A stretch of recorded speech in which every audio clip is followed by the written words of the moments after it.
And bring us up, Doc, if you would. Expand the TV. And here's the other thing too, where you see the red light, we're gonna be interacting, talking to each other.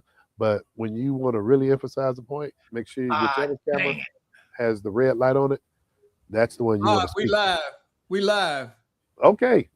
Well, shoot. Hey, welcome to Let's Talk Nation.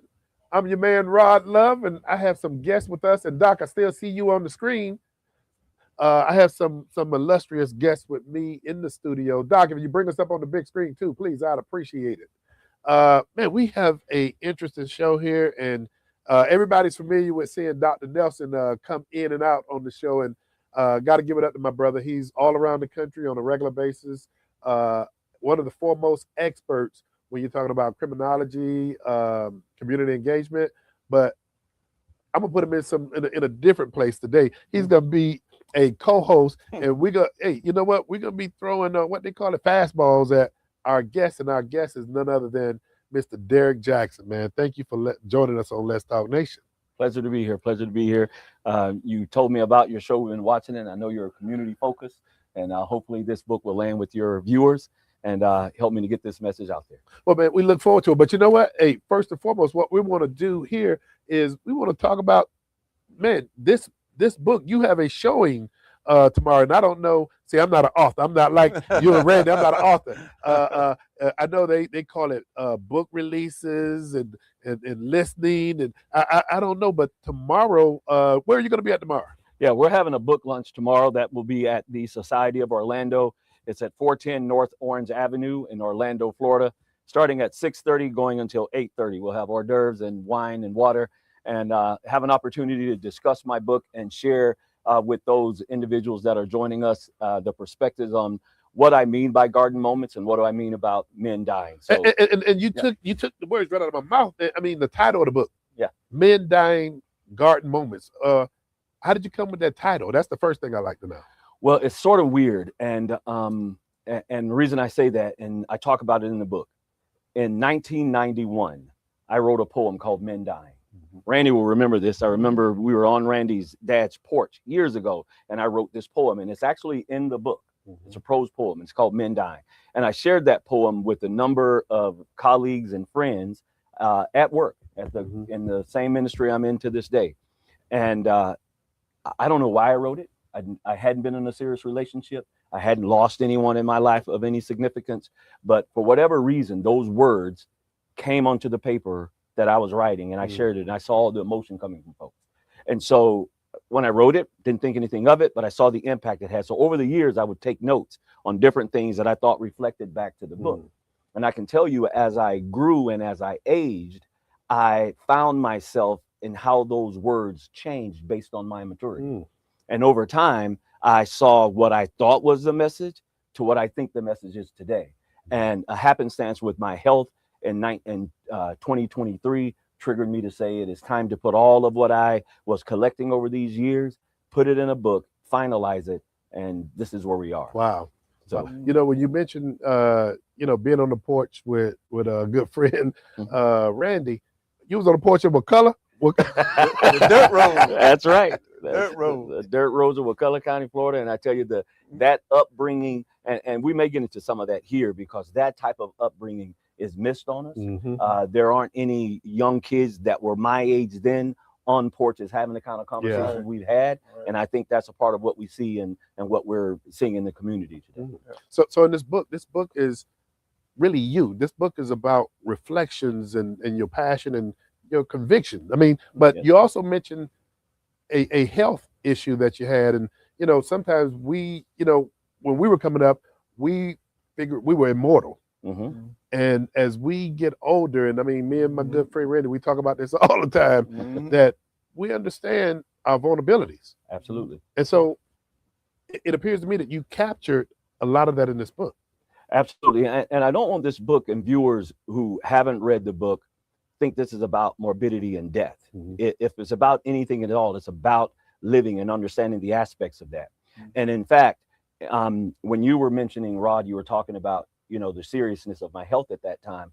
I lost, and Randy and I were talking just before we started the show, I lost my dad when he was 57 years old, 57 years old. And of course, I thought he was an old man, not realizing now, me being 56 next week, I'm just a year removed from how old he was.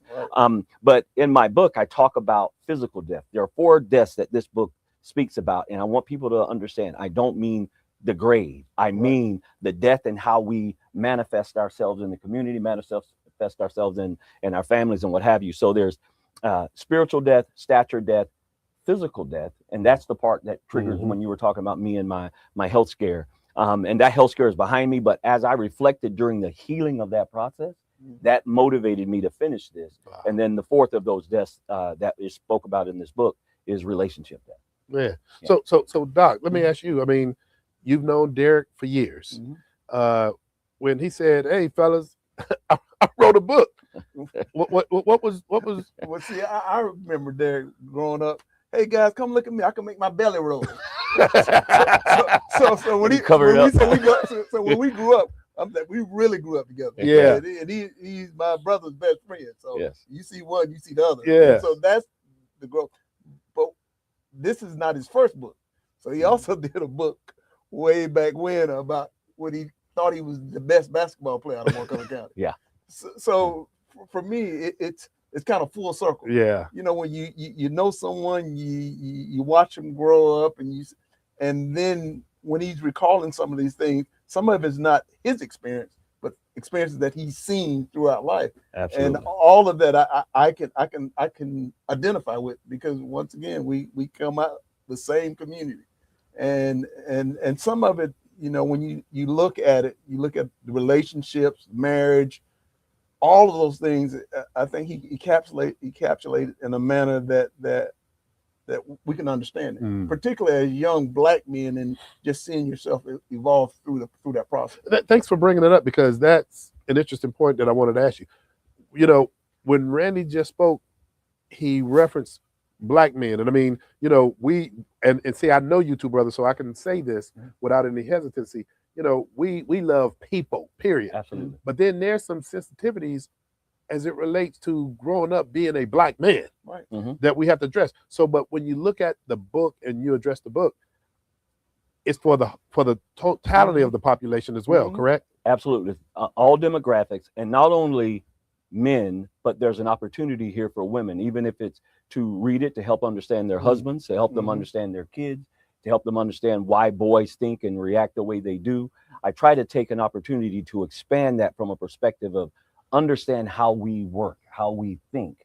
And in my study of this book and the people that I've interacted with, they've been Black, white, Asian, gay, straight, you name it, of different religions. I needed to understand all of those things that made them think and act the way they act, to help bring relevance to what I was trying to communicate in this book. Man. Yeah. And all that comes through his lens, because once again, even interacting with people, it still comes through his lens as a young Black male growing up in Montgomery County. Yes. So all of his experience, all that is processed through that. And although it's processed through that, I think, as he said, male, female, Black, white, green, and yellow can benefit from the process, because at the end of the day, whether you're Black, white, green, or yellow, we all want the same thing out of life. You're right. So I think it adds value to everyone. So it's not specific, but me being a young Black male and living a similar experience, I think it probably touched us in a different way. You know, when we talk about lenses, and our executive producer, Doc Polite, he says this all the time. We prepared for the show, but he says all the time, Rob, prepare to go in a different direction. And just based on what you just said, my question for you, when you say this book can also be utilized as a tool for women to understand boys and young men, think about this. We often talk about how our mothers did a great job in raising us, but our mothers could never raise these boys to be men. Right. And so I just heard what you just said, and I mean, it resonates. Yeah. Speak to that a little bit, please. Yeah, and the thing that I wanted to be careful about is, you know, there's this thing out there, oh, you're women bashing or you're men bashing, and it's an automatic trigger. There are people who will look at this title, okay, and hear men crying again, right? Or we now have a man's going to tell women what we want them to hear. Either of those two personas are going to be missed in this book, because that's not at all what I am doing. My attempt, whether I'm doing it or not, is to bring light to the reality of what's happened. And what I mean by that is the opening of this book, and why I call it Garden Moments starts in the garden. There are two gardens in this book: Garden of Eden, Garden of Gethsemane. And when you think about the Garden of Eden, where it all started in the Garden of Eden, what we always tend to do, and Adam did the same thing, and he specifically said in Genesis 3:12, that woman you gave me. Right? We cast blame, and because of what she did, now I have to react in kind instead of leading and formulating what I own in that scenario and what I should do. And yes, Eve has a challenge and she had to deal with it, and God saw to that. So I'm not absolving women of their actions. That's for God to do. But I own mine. And we don't want to own what we do, whether it's a baby mama, whether it's a girlfriend, whether it's a wife, whatever that is. We own what's happening. And the fact that we don't own it is a part of why we see broken community. We see kids who don't understand and have their fathers. We see women who are trying to carry this burden on their own. And we make all of these arguments. But I always tell young men, and Dr. Nelson was always one of those people that will tell us there's a high cost for low living. He would just say this over and over. Now, he got it from some old school that gave it to him. But his thing was there's a high cost for low living. And we tend to want to forget that. And if you pregnated a young woman, however you did that, there's a consequence. And then if you want the consequence of kingdomship in doing that and not be the king in that home, you've got to understand there is a brokenness that happens, and unfortunately is perpetuated over and over. So I try to address that, to tackle that in a way, to not, again, give one party more than the other. But I do want to say to the man, you own the consequences of your actions. And for me, it's about accountability. Yes. And no one wants to take accountability. I mean, it forces you to look yourself in the mirror and take accountability. So we was having a conversation with a young fellow from Wakulla. Well, Derek is just the reverse of Kevin Samuels. Kevin Samuels, he holds women accountable. Derek just hold men accountable. No one wants to be held accountable. Right. And for me, that's what this is about, accountability. I know what Eve did. Just Yes. like I know what Eve did. Yes. But what's your accountability? Correct. And I also recognize that being in a marriage, that it's always give and take. Yes. So always give and take, and never 50-50 either. I hope you understand that. but that's the thing with accountability. When you accept accountability for yourself, that's irrespective of what your partner did.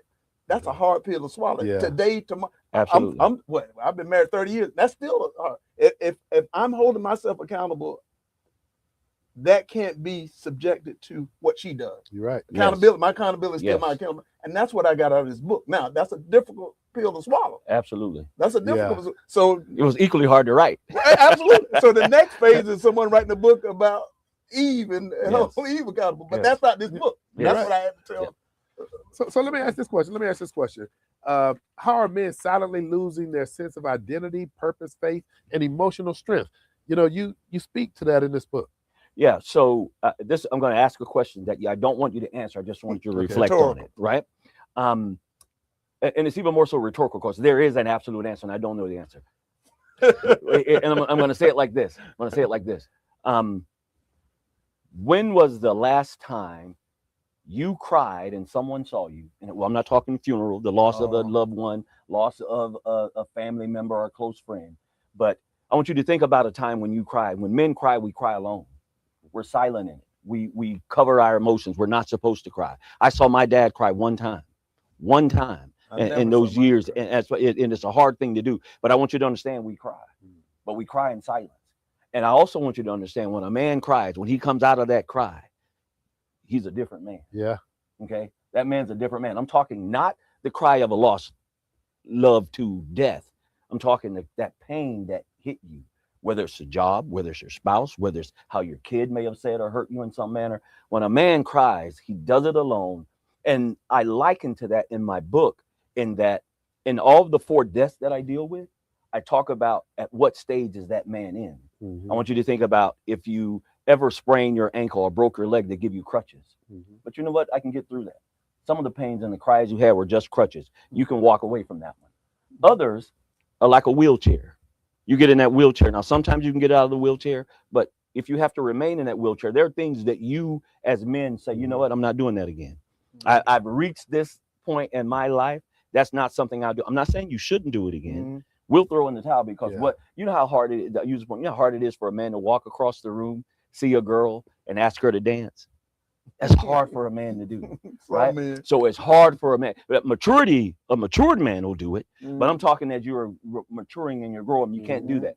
And so we harbor our pain. And so if you're that man and you're in a wheelchair, you just said, you know what? There's some certain things I'm not going to do anymore, right? I jokingly say this, and my wife's, and she may decide I shouldn't take this liberty, but I've said I'll never marry again.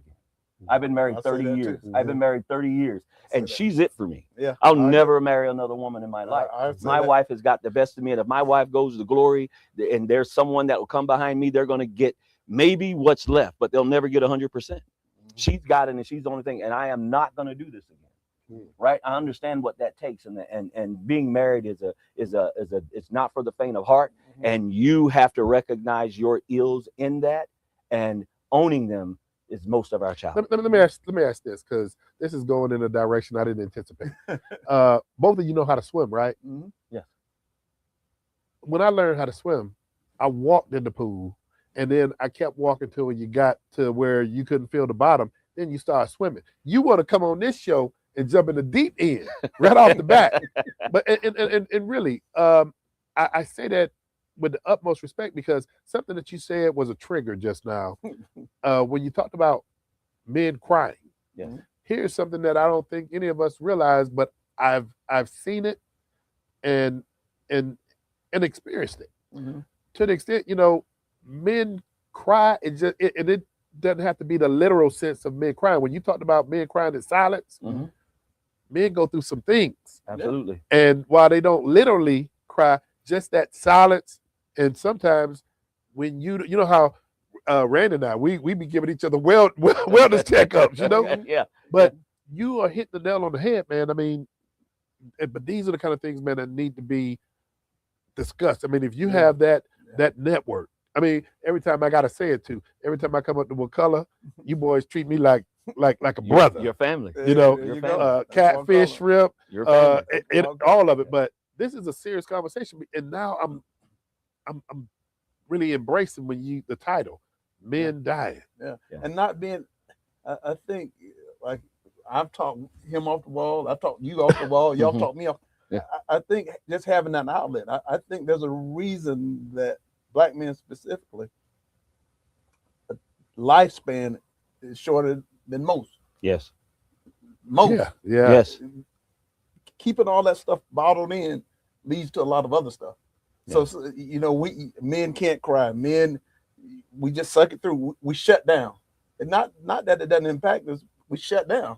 That shutting down ends up in blood pressure, heart attack, our lifespan. Physical death in the book. Go to that chapter. That's it. Physical Hey, death. for those of you who are tuned in to Let's Talk Nation, we're joined here with Derek Jackson, the author of Men Dying, Garden Moments. If you have something that you want to reflect on, please don't hesitate. Dial in.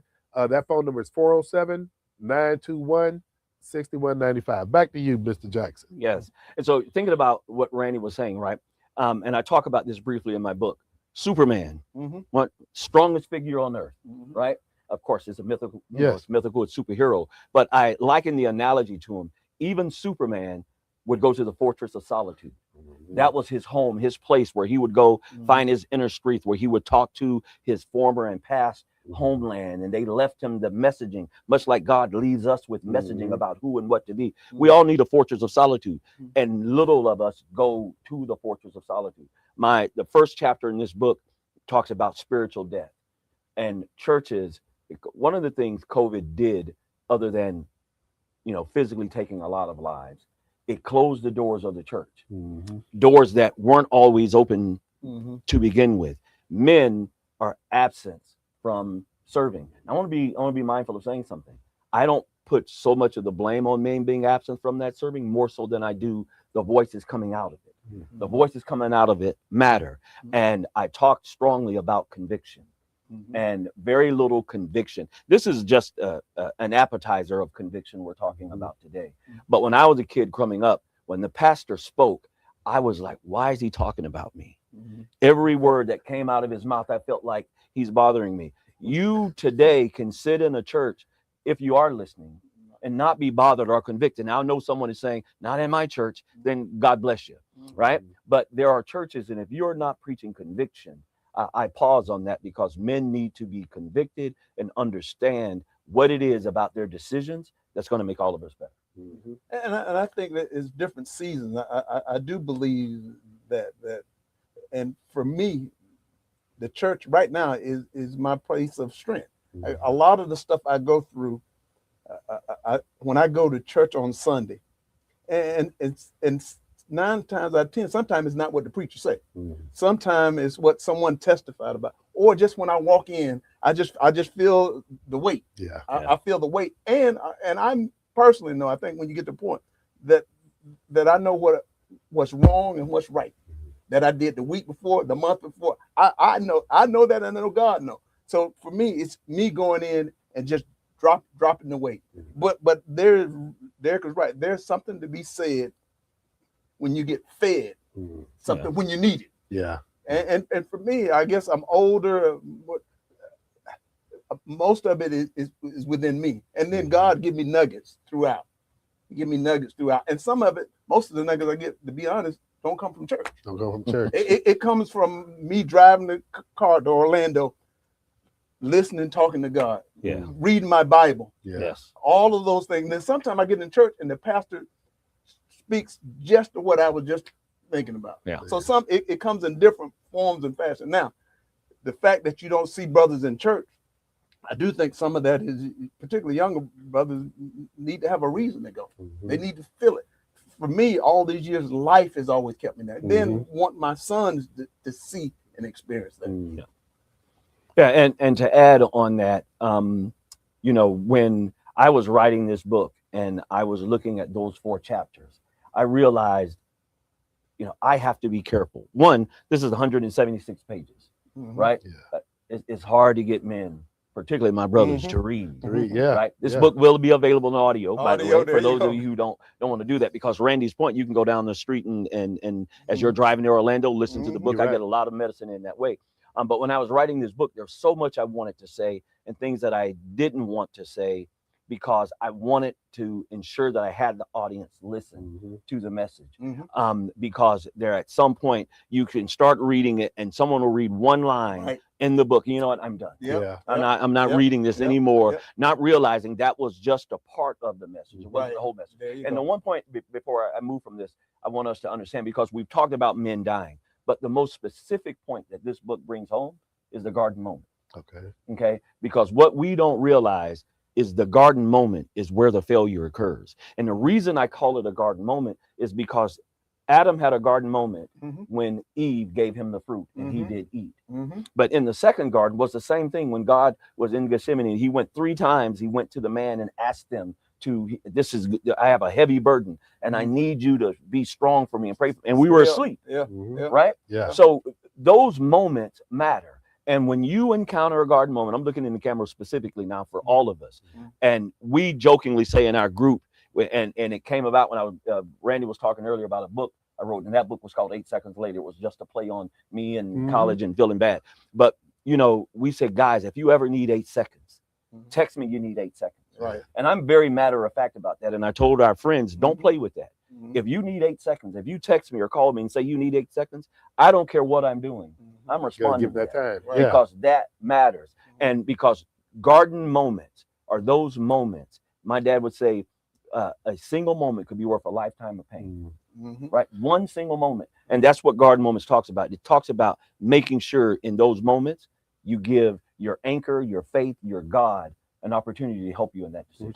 You know, Derek, let me ask you this question. And, you know, I know it applies across the board, but if you had to point out what demographics this book really spoke to, and don't let me finish this part, because we say education is for everybody, no matter what age. But if you had to speak to what demographic this book really gets its arm around, what would you say that would be? Would that be individuals 20s to 30s, 30s to 40s? I mean, well, let me. I can tell you, I was shocked. Right. And when I say I was shocked, part of that could be my ignorance. But when I tell you in my studies with this, I've talked to white males Uh-huh. And I said, these boys' lives are as tore up as eyes ever was, right?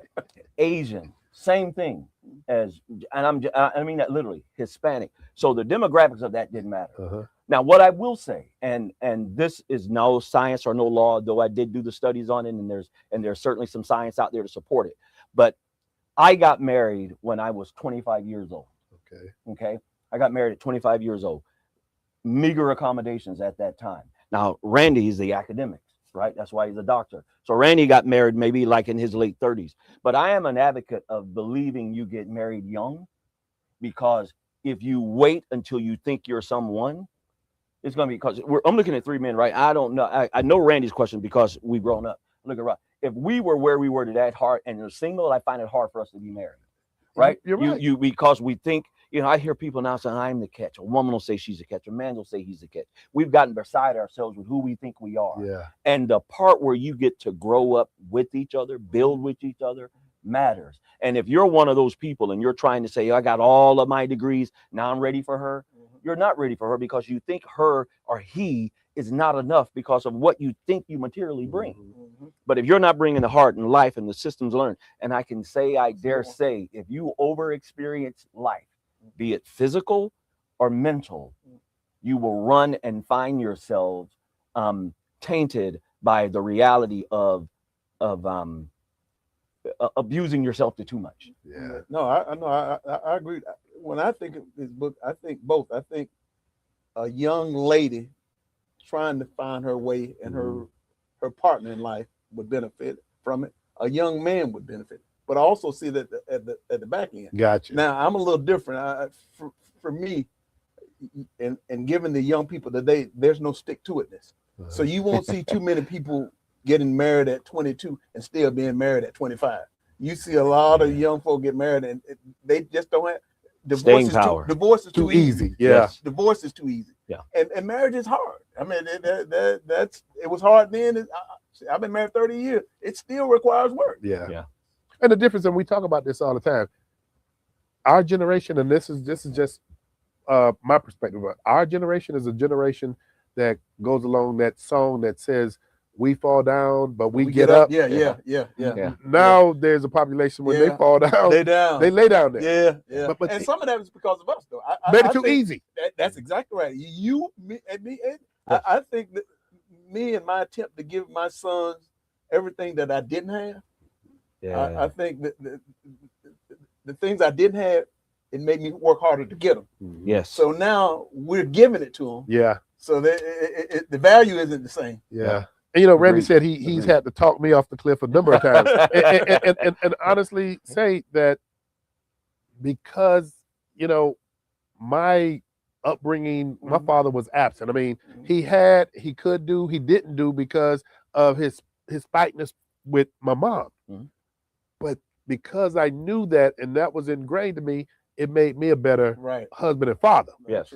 But then some of the things Randy had to talk me off the cliff with is I've been, and I know we all are protective fathers of our children, but because I got girls, really protective. Yes. And Randy, he occasionally tell me, well, Rob, man, you need to let that grip loose a little bit. Yes. And I get frustrated. I mean, my girls, I get frustrated. Yes. But I'm gonna tell you something that is the irony of our conversation here about your book. The title of your book is Men Dying. Gardening Moments. Yes. The irony is your book tells men or encourages men how to live.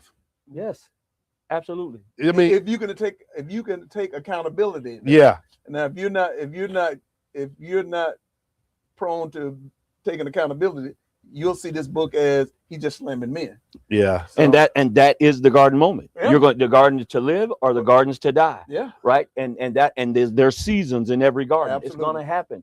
And staying power, just people not having staying power. That's both, though. That's male and female. Absolutely. Yeah. And recognizing the consequence. There's a consequence in staying power. And people say, what's the key to being married? I talk about it in the book. I love my wife, married 30 years. That matters. But you need a consequence. You need that something that holds you when you would otherwise leave. And people don't have a consequence anymore. And the studies have shown more women are getting divorces more than men. Well, that's more because women have left as a consequence. And what I mean by that, money isn't what it is. This isn't about finances. Well, be the one without it. Yeah. Okay. If you don't think that's the issue, you be the one without it, because in the reverse, the man would be the one who would lead more, because he is the typical breadwinner in that sense. Now, because women have upped their game, they're working hard, they're getting their education, they're balancing themselves, more of them now, and there's a shift. And as a result, some of that will shift. And dare I say, because of it, it's also makes me fear for what's going to happen in the future in terms of relationships. We're Again, seeing it. 30, 31-year-old daughters, 31, 32. And I'm saying, I said, you're beautiful. But you know, they're calling me, and my wife said, you got to let them live. But when your daughters call you, Dad, can you? Dad, can you? Dad, can you? You know, I don't want where I feel like my daughters have to be where a guy. You were guys once, not me. I wasn't the guys you were. Right? A disadvantaged girl would get disadvantaged, right? Would have gotten disadvantaged. You guys did that, not me. And I don't want that for my daughters. And dare I say, some of the support we throw out there might, to Randy's point, even about his sons, they've got to be able to fight through that and see that in a manner. But Otherwise, you two don't let your daughter. You got to let your daughters do that, though. Well, have daughters, Randy, and then that's true. That's absolutely true. Yeah, that's absolutely. But that's my thing with Rod. Rod, you just got to she got to figure that out on her own. Like, well, if it costs me for her to figure out, no. But you know, the other part too is we know some of the consequences of falling. But you know, see, that's what I'm saying, and that's what my sons. I got to let them know that stove will burn. Yes. See, me telling them all the time, you know, is one thing, but if once you burn, I don't have to tell them no more about that. That just reminds me of, you know, this TikTok I saw. This mother has mittens on this pot she's holding, and she tells her son, she's handing the pot to the son, and she says, the pot is hot. And he's putting his hand under the pot to grab the pot. And she says it 3 times. She says, the pot is hot. And he put his hands underneath that. She pulls it back. She says, the pot is hot. And he still puts his hand out like that. And then she pulls it back so he doesn't get burned. Then the 3rd time, she said, the goddamn pot is hot. So, you know, so it's things like that that experience. It frustrates me because my daughters are smart, beautiful. You're raising as such. And I just, you know, Randy be like, man, just let go that grip something. And I'm trying to learn to do that, but it is not easy. Well, and you know, dare I say, it takes a village, and I don't care how great a parent you are, they have to go out in the community. You went out and said your father wasn't there, your mom helped to rear you, but there was community. You're right. For you, right? I know there was community. I always thought we grew up in a poor community, but we were love rich. Everyone around us could chastise us, and there'd be nothing said. Right. Right. In fact, the consequence would be even worse. Later from your parents. But that community raised us. Right. And there's no community raising us anymore. And you guys talk about, I've seen your podcast, I've seen your shows. You look at the data and the statistics, trying to improve upon that. Well, the greater majority of doing that is bringing families back together. But that's easier said than done. Absolutely. You know, break it down, because Randy, it took him 30 years to get me from speaking theory to speaking fact. But when you look at a community and 80% of the head of the household that are Black women, you know that community school, the discipline in that school, you're talking about Black males, that discipline is going to be much higher. And so it's easy for us to say what we're saying, but how do we execute? When you see all these initiatives, responsible fatherhood, where you're trying to get fathers to go back to what you said, be accountable. So, but how do we take those steps to get there? It's just not as easy as sitting up here and doing a show and saying it. Well, this is step one, right? You got to talk about it. You're right. You're right. Communicate. You're right. It's bold of me to say step one. You're always doing it. Every one of your shows is designed to do what I'm talking about today. But my point is to have the conversation. But the other piece to that is there are organizations. I'm looking at Randy. He's in an organization, right? He's in fraternities. There's other organizations out there that are these beacons of what people see as strong and as leading. We've got to start doing more mentorship out of those programs because we like to be a part of the thing. One of the things we're doing back home is the Color Boys. They're doing some stuff to help people, right? And these guys were saying, hey, we're going to do a Color Boys thing. We're going to put our names up there. And I said, well, I want to do something behind the scenes. If I'm doing it, I get my blessing just for doing it. And after I got off the call and reflected on it, the name up there matters.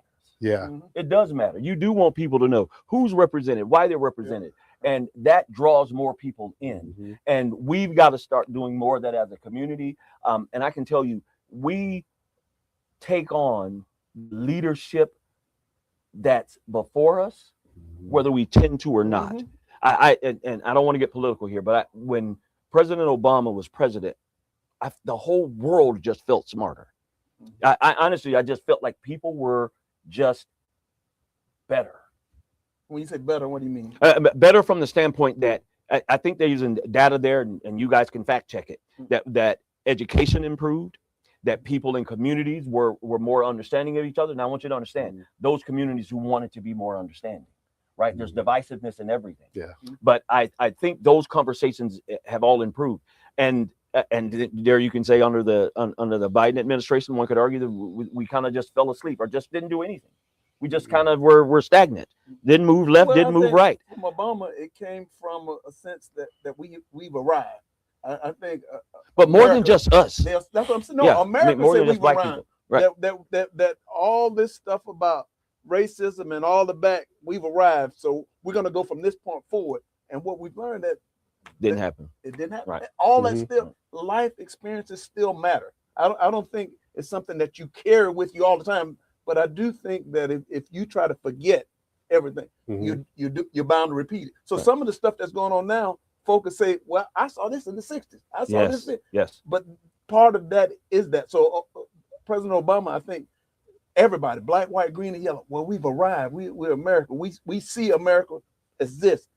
It still required work. We stopped there, and then the work, we didn't put in the work. Yeah. And then we're back. We're more divisive now. Matter of fact, folks say it started at Obama because after we got to the point of we've arrived, it went down here. Yeah. After those 8 years, you saw the shift and the change. And again, I don't want to politicize. I just think the way we're led is now how we're reacting as a society. We're just all following this. It's all about me. We're going into our own corner. We're taking our own approach. And I think that divisiveness and everybody going into their own corner is I got a question of how we're led. Doc. Hey, excellent conversation. Well thought out. But I want to ask the panel this. You know, I heard you alluding to what men need to do, but are we forgetting that many of these guys don't know to do what you're saying to do? They don't know how to do it. You know, when we say be responsible, what are we saying? If they don't know what responsibility is, if they don't know the process, then how do we reach them? Because we're trying to change, but they don't even know the basics that need to be in place before they can effectively change. So Doc, let me rephrase this because I hear exactly. We have this conversation all the time, and I'm gonna redirect it to you, Derek, and Doc, jump in too. But what to sum it up is, how do you address things if you don't know what you don't know? Well, that's a good question, and probably that's longer than this show can take, right? Yeah, that's a whole nother show. That's a whole nother. It's a whole nother show if we truly give it what it's about. My wife's a mediator, right? And I got a snippet of some of her conversation today. Nothing that I could walk away with other than to recognize what's happening in families is so detrimental because of the devastation where, one of the things I've always said is for a man and a woman to have a child together and don't spend their lives together. There is an impactful issue with that. I don't care how you look at it. It just has an impact on that child and how that child is rendered. And let's be clear. I talk about this in my book. Barack Obama was a single parent child, grew up to be the president of the United States. There are countless number of individuals who can say that. So this isn't about single parenthood not being the driver. But going back to, is it Dr. Polite's message? How do we change that? Well, first of all, it's how do you eat an elephant one bite at a time? One bite at a time. It takes more of these conversations to take the people who are directing to do that. But after I wrote this book, my high school coach from 30 years ago read my book, called me and said, Derek, I want to meet with you and have lunch. And I met with him. I told him, and we did this just this past Friday before coming here. And we talked, and I talked about how impactful he was on my life. He was just another example of leadership that didn't have to be a bloodline of mine to be strong leadership. Coaches have the ability to change lives. Uncles, pastors, men have to show up and be represented as men, and then be the example. And dare I say, the women have to also allow that. And one of the things when relationships dissolve and people aren't together, and that strain comes, the mother can tend to sort of stifle the opportunity for more growth with that. That has to change. We have to find a happy medium for that too. Dr. Polite is absolutely right. But Rod, you think about it, everything that we've done from the mentoring 3rd grade to 5th grade young black males, is because what you said. In some communities, 75-80% of the young males are in single parent households. Yeah. Now, my mother was excellent and taught me empathy and everything else, but it takes a squirrel to teach a squirrel how to be a squirrel. Yeah, absolutely. So some of that, and I think going back mentoring, that's what I like about the White Collar Boys. We need to do more, but we have young boys. White Collar Boys, you can go from 70 to 23, 24. So having young men being around older men, seeing how that life works. And even with my son, modeling what it is that I need for them to be. But once again, if 2/3 of young black males are not growing up seeing people like us, they got to figure it out for themselves. So that's on us. So you got school system like Simon's at school. He's trying to do mentoring program. Well, White Collar Boys, he's been trying to get us for years to go in and try to mentor. We have lives, but we're gonna have to find ways that we can go teach those young boys, because you look at every social indicator known to man, black males are at the bottom of it. You look at grades, behavior, attendance, any school system, black males are going to be at the bottom. Yeah. Hey, Doc, if you will put that back up on the screen, and I want to recognize Tony Washington. Tony says it's like women that have these vision board parties but can't see. You know, this this is gonna take. I like that. Yeah, that's that. I like that. But this is gonna take all of us. And I mean, we're having these conversations now, but as you mentioned, it's like eating an elephant. You can only do it one bite at a time. Yeah. But it got to be consistent. Correct. I think we'll start something, and life happens, and we'll get, whether it's mentoring programs or the state start funding it. Well, the state start funding, but we still got young men, so you got all of that as well. What I've observed, a lot of times we big picture issues. We make the picture way too big, and we forget that there are steps to get to the big picture, and we're not teaching the steps. You know, everybody wants to be the star athlete, but don't nobody want to practice. Yeah. You get what I'm saying? So I think in many areas of life, of becoming a man, going through manhood, there is a process of creating a young, successful black man. There's accountability along the way. There's an understanding of who he is and what society has decided should be his lane.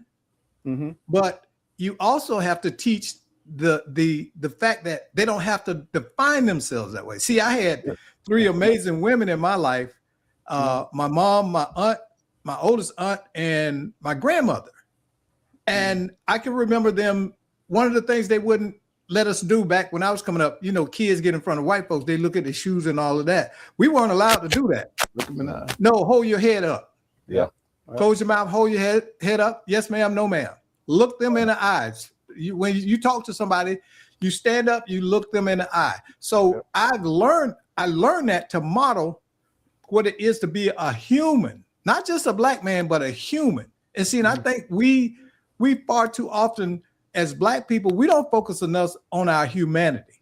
There are some things that as a human, you have a right to have happen in your life. You have a right to be who you want to be. You have a right to determine your own fate. And that's a human right. That ain't a black, white, or Asian right. That is a human right. And we make ourselves in this narrow, I'm black. No, you're human first. Right. Yes. Right. So treat me as a human being first, and then we can come to the other things, because I'll always be a human. I'll always be black, but I'll always be a human. You're absolutely right, Doc. You're absolutely right. Hey, Derek, I know, this show, one thing about this show, it gets going and then we look up and we're at the end before we know it. Yeah. Before we get to the very end, because we still have a little time left. And Doc, going back to something that you said, and Doc and I have this conversation, you and I have had it, it's consistency that we need. But then what we find get ourselves caught up in is what we call the M&M. We're having this conversation here and now, and this is just about the moment when really it needs to be about a movement. And so let people know where you're going to be again tomorrow, because your book signing is something that you're just not going to be opening the book signing. You're going to be talking about this too. Absolutely. Yeah, we're going to have a full dialogue about it. So if you have the book and you want the book signed, please come and show up for that. We'll have some books available. Again, we're at the Society of Orlando. It is at 410 North Orange Avenue from 6:30 to 8:30. Would love to have you in attendance. I'm also in other places, and if I could take some. Oh, absolutely. Hey, let me ask you this. Yeah. Could your book signing be deemed a family event? Fathers want to bring their kids. Wives want to Absolutely. Yeah, okay. Absolutely. And it should be, because this is a conversation for us all to have. It's a conversation that hasn't happened. And I'm going to put a placeholder in that to put another stamp on it. But there'll also be a reception, book reception in Tallahassee area, May 22nd, and another on June 11th. I'm also looking at an opportunity in Tampa and in Atlanta. Go to my website. That's www.mendyinggardenmoments.com. There'll be some information about it there. You can also email me at info@mendyinggardenmoments.com. And if you want to have me to come to your church, have me come to your sorority, your fraternity, have these discussions, I'll be happy to do it. I'll bring the doctor and Rod along with me. And where else is your book available too? My book is available on Amazon. It's available on all platforms, Barnes and Nobles. Please go out and get it. You can also go on the websites I just mentioned to get it as well. So I'd love to have you do that. So thanks for that window of being able to share. You can put that in your chat. Doc is good. Doc knows how to do all of that. All that information. So we're having a conversation that's just evolving, and good friend Tony Washington, I hadn't seen and talked to her in a few years, so it was good to see her pop up on the screen. But this is a conversation not just for men. This is a conversation for people, period. Correct? Yes. And this was a point I said I wanted to put a placeholder on. We jokingly call the thing we do in Tallahassee the board meeting, right? It's just an opportunity for us guys to get together, just organically just turn into something we call the board meeting. Sometimes it's a small group, sometimes it's a large group, but it's one of those iron sharpens iron situations where we try and talk and have real conversation. Just guys. Women are invited, but we try to keep that on the fringe so that we're not distracted by the squirrel, right? And so we narrow it down to that focus. And what I'm hoping we can do, this goes back to Dr. Polite's point of what do we do? How do we do more in it? How do we change it? We got to start having more conversations. Right. And the more conversations we have. So if you don't have a board meeting in your city, in your town, I challenge you to get with your group of guys, your friends, call it a board meeting, get together. It doesn't always have to be about solving the world, but it should be about iron sharpening iron, bettering one another. Because I can tell you, and Randy, and this isn't to throw flowers his way, it's just real. He's respected very much by our friends. We did a party for this guy. We don't do that. We're all pig-headed and arrogant, but we thought it not robbery to do that for him. And I always remember Dr. Nelson saying us to always, about being the leader and communicating well. He dropped me off to my junior college on his way to college and said, I've done my job. It's time for you to do yours. Wow. And that's the message for all of us here. Yeah, being intentional. You know what I'm saying? When you have an opportunity to help support the guide, to help in the development, be intentional about it. Now, what it is in Wakulla, we don't have a whole lot of time. Yeah. So we just have to make time. So that's what I'm hoping with the Wakulla boys. We're doing a lot of things, but it has to be intentional, and that we have to keep doing it. And even with the board meeting, I think it's iron sharpens iron, but the next thing is intentional. After we've sharpened, then we got to go out and execute. Absolutely. Hey, well, for those of you who've tuned in to Let's Talk Nation, I mean, this has been an excellent forum with Derek Jackson. And again, I got my old Wakulla buddy, Dr. Nelson, to come to be engaged in this. And I mean, Randy hits the road on a regular basis, but Derek, he said he had to be here to support you in depth. It would not be a bad thing. We got to do a follow-up with you, man, because this conversation leaps into everything Let's Talk Nation is about. Happy to do it. Well, you need to take Let's Talk Nation on the road. So There's that. Gainesville, Miami. You claim to be from Miami. Let's go to Yeah, Miami. let's go. Hey, I come from that part of Miami where Mama made sure you was in the house when the lights went off. So, but hey, for those of you in the Let's Talk Nation audience, hey, we sincerely appreciate you. We look forward to having Derek Jackson back again, and I want you to have the last word. And if you would look at that red light and let people know what you want them to know. Well, thanks so much, Rod, again, for giving me the opportunity on the show. It's nothing you had to do. I've watched you for years, and I've saw the things that you guys have tried to do in community. And honestly, this is more than about buying a book and purchasing I feel very well at what my career is, right? I've been involved in healthcare the last 30 years. This isn't about selling a book, but it is about bringing home an idea. We've got to do better, men. Have your garden moments. Find men that you can go to that can help you during your challenging times. Yes, what happens to you matters, but what is more important is what you do about it. And make sure you make the right decisions no matter what's happened to you. Be reactive in a positive way to the result of what happened to you. All right, then. Hey, tune in for Let's Talk Nation with attorney Greg Jackson and Rod Love. And I know our executive producer, Doc Polite, will be jumping in on that as well. Derek, we appreciate you being here. Dr. Nelson, you know you're welcome anytime. We'll see you at the 7 o'clock hour.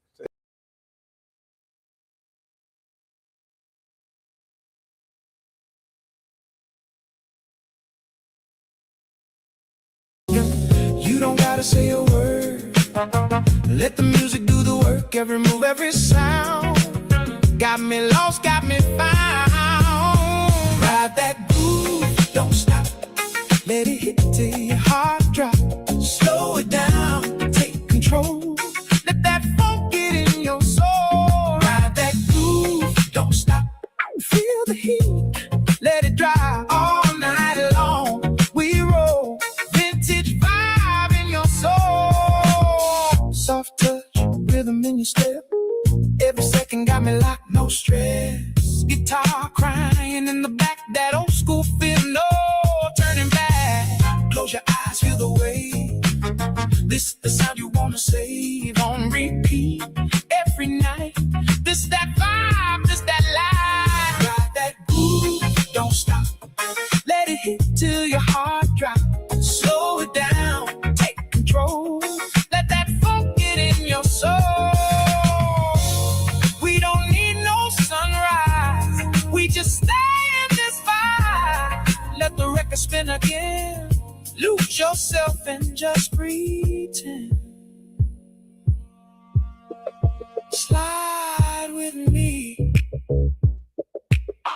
Don't let go. Feel that groove. Nice and slow.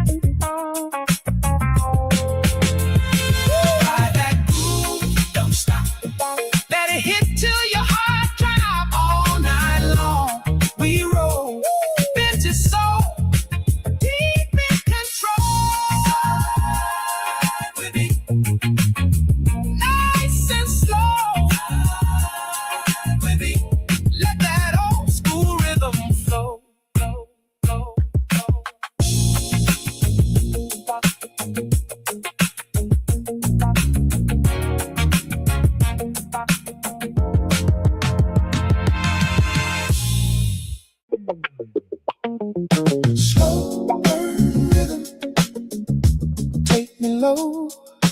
Feel that fire, nice and slow. Slow burn rhythm, don't let go. Stay right here, lose control.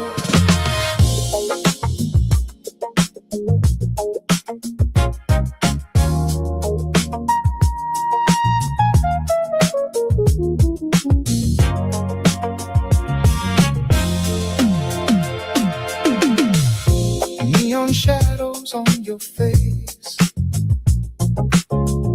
Moving close, we set the pace.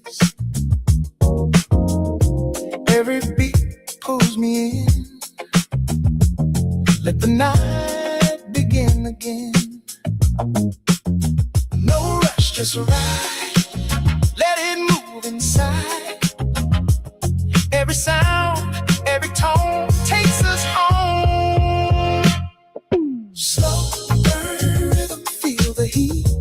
Heartbeat dancing with the beat. Slow burn rhythm, hold me tight. We can ride this all night. Slow burn rhythm, don't you break. Every move that we make on repeat, let it flow, take it down. Nice and slow.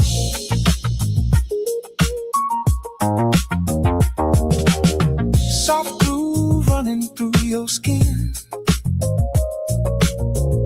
Let the bass line pull you in. Guitar whispers in the dark, leaving traces in my heart. Close your eyes, feel the wave. This the sound you wanna save. Every night, same floor, never let it go. Slow burn rhythm, feel the heat. Heartbeat dancing with the beat. Slow burn rhythm, hold me tight. We can ride this all night.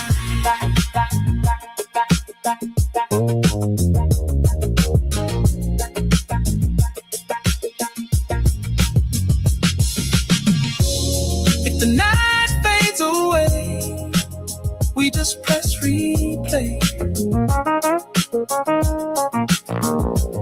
Let it spin once more, like we did before.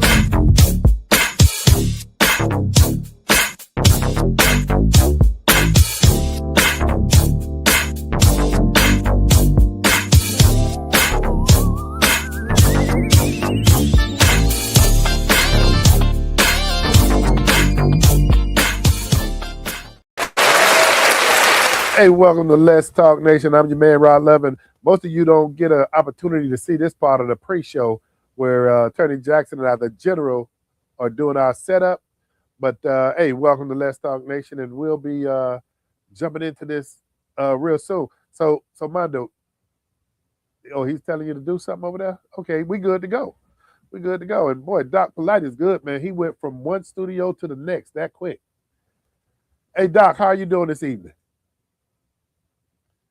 Hey, and then he gonna get mad at me because he gonna be like, man, you supposed to give me a cue to jump on in. He didn't give us no cue to jump in. Hey, General, how was your weekend, man? And I know your weekend was excellent based on the picture you just sent me. Nah, man. So this weekend was a great weekend for folks who don't know, because I don't really talk that much about it. We had a graduation this weekend. My daughter graduated from the highest of Seven Hills. Hey, following in Dad's footsteps.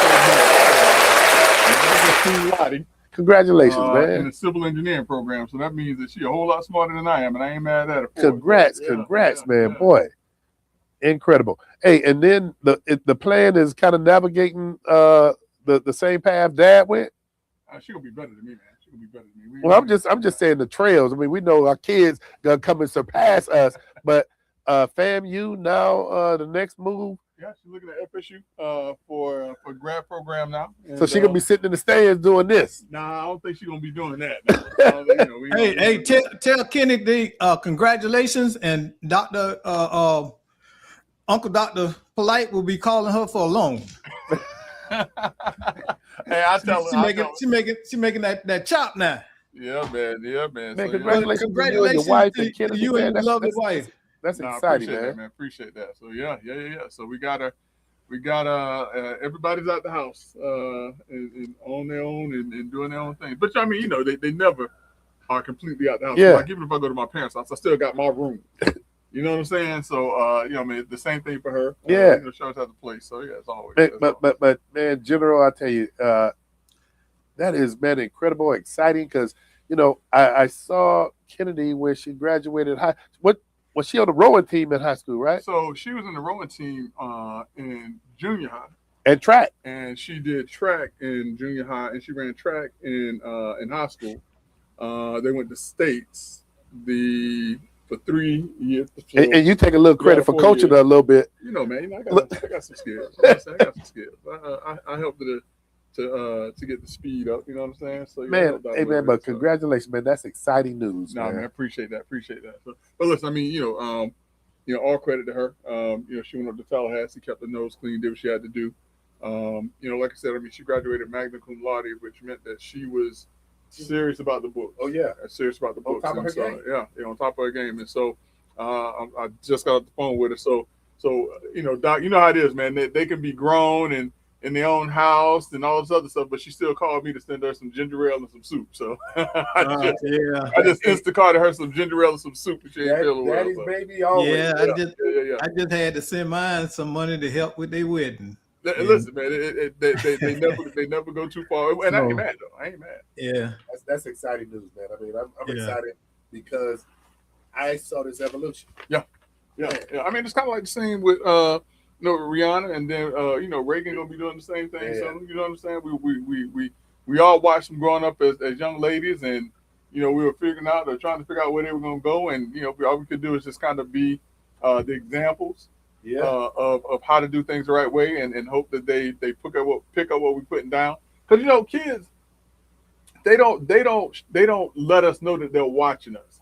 We just have to know that they're watching us. And you're right. And we have to continue to do the right things, even when they turn their back and they're not paying attention to us, and we think they're not paying attention to us. They are watching everything we're doing. Hey Doc. So Greg, I don't know if Greg needed to be in that therapy session we just had with the show we did before this with Derek Jackson with men dying. Doc, men dying, garden moments when Randy was talking about walking me off the cliff sometimes with, me and my girls, and then Derek has 2 girls. You got your girl. But you know what, Greg, I just noticed this. And maybe it's that attorney in you. I've never had them say, Greg, come off of that cliff about Kennedy. You've always been in control of yourself with that, man, and that's something that I have not been able to do. Listen, man, I mean, it ain't easy. You know what I'm saying? It ain't easy. It's easy. It's raw. Okay. Hey, thanks a lot, Doc. You say that's what it is. Raw, we talk all the time, and of course we talk about kids and stuff. And I have told him I had to learn how to bite my tongue, especially with my son. Mm-hmm. And so now I've learned to tell him I don't have to live with the consequence of your decision. You do. Yeah. And it took, and I'm like, he used to say, I'm just like you, Dad. And I'd be like, no, hell, you ain't. I said, I see you doing. Ain't no way in the world I would have did that at your age. Yeah. I say, you could ask anybody if I did those type of things then.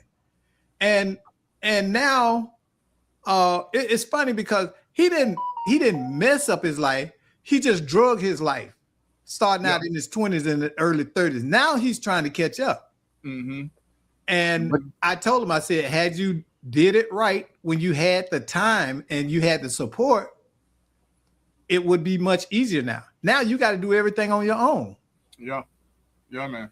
But I guess, and I equate it to this, and I mean, boy, people get to see the other side of Let's Talk Nation when we get on this side about family. But it's this one TikTok, and I was mentioning it to Doc earlier when we had Derek Jackson on the show. And Greg, I don't know if you've seen this. I know, Armando, you probably seen it, but this mother she's holding this hot pot, and she has it by the handle, and the son walks up and puts his hand down like this. Uh-huh. And the mother says, here, the pot is hot. And the boy still put his hand under to think he gonna carry this hot pot with his hands. So she says that one time. Then the second time he puts his hand up, she says, the pot is hot. Mm-hmm. So he does it again. And the third time, to help him understand. She put it in his hand? No. She say, the pot is damn hot. And so then he goes and grabs it by the handle like he should. So sometimes, sometimes, man, that's my frustration. But Doc, I just thought about it. In all these years, I've seen that video. Greg is, he's had that general control. I'd have been like, go in and touch it. Go and touch it. Go and touch it. Listen, no, hey, don't believe me. You know what I'm saying? See for yourself. Yeah, let life be the teacher. If you don't want to listen to me, let life be the teacher. So Man. that's, you know. So Greg, will you let Hey, folk know who they're listening to? Oh, we can start now? Yeah, we can start now. So listen, right now you're tuned in to two of the most influential voices in Central Florida on the Monday Night Podcast with our very, very special friend and our producer, Doc Polite. If you want to be a part of the night show, all you got to do is hit, hey man, what the phone number at? 407-921-6195. Why you got to memorize? Because it's rolling down the screen. Oh.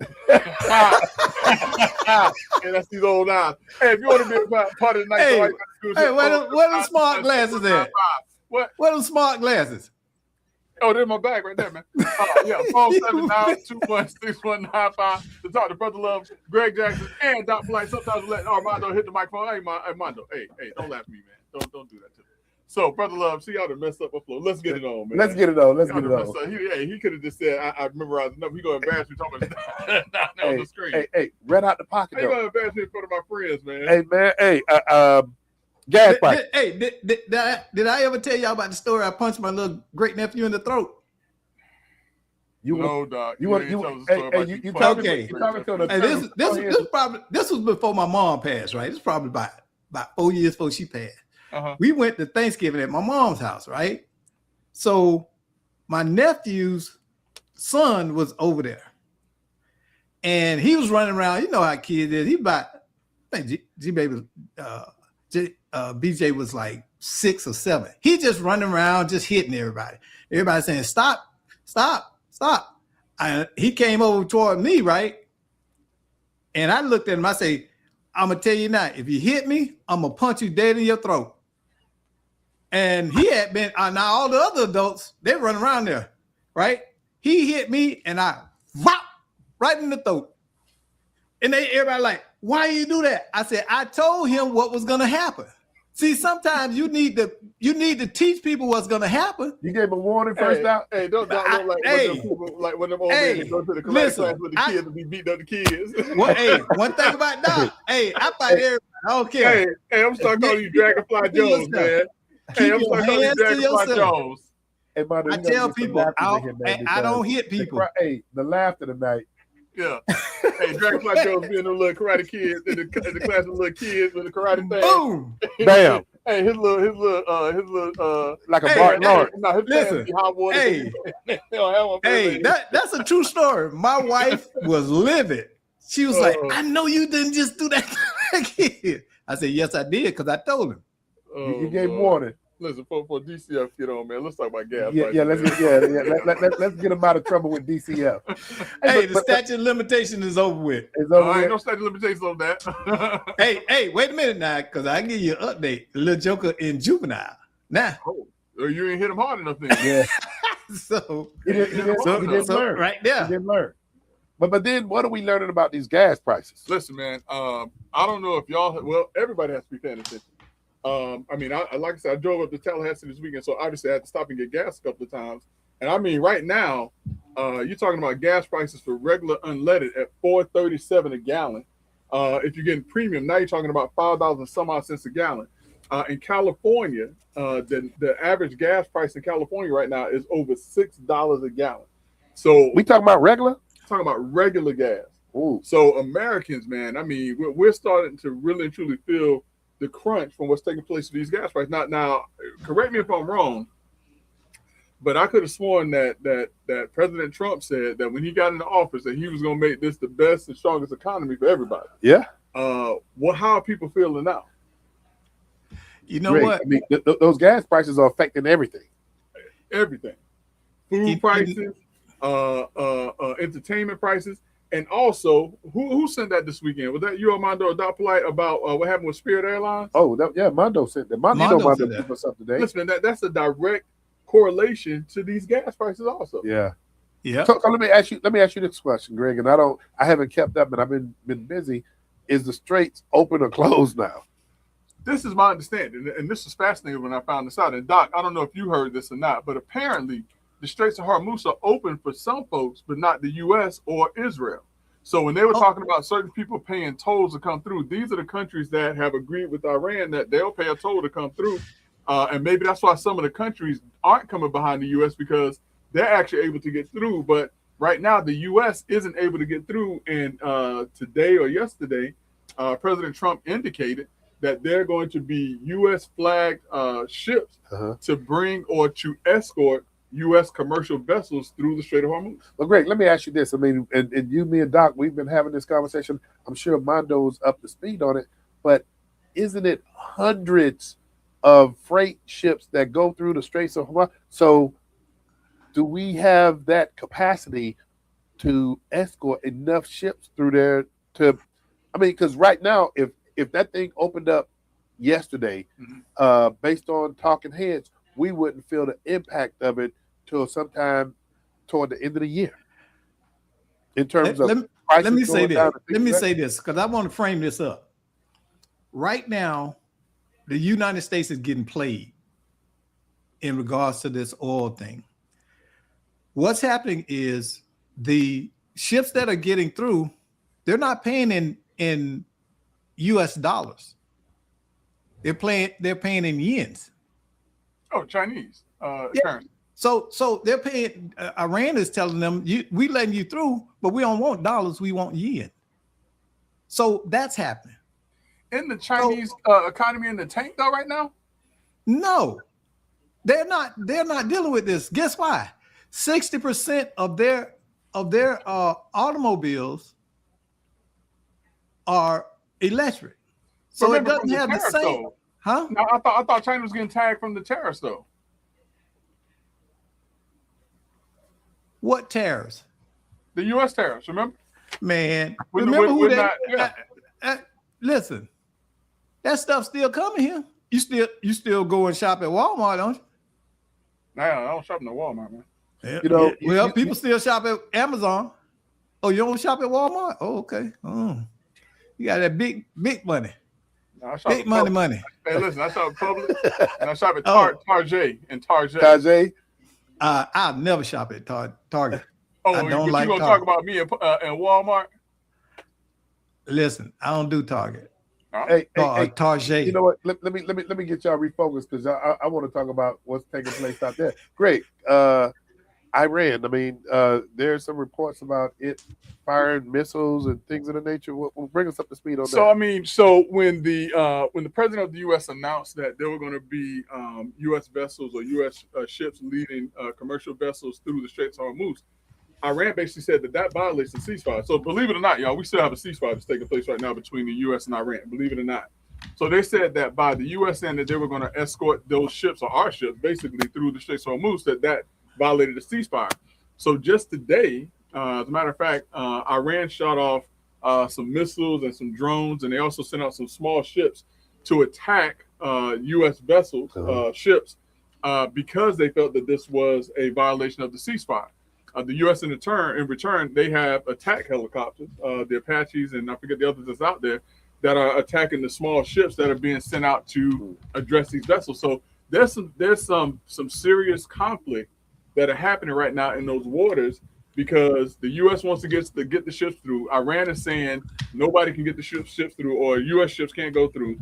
And so there's a battle right now as to who's going to dominate that area. So is there a ceasefire or is it there? It's a ceasefire, but there's still activity taking place. Okay, and then there, I guess my next question, and Doc, Armando, in general, you may very well know this, but is the ceasefire between Israel and Lebanon still in place now? My understanding is that it is. Okay. My understanding is that it is.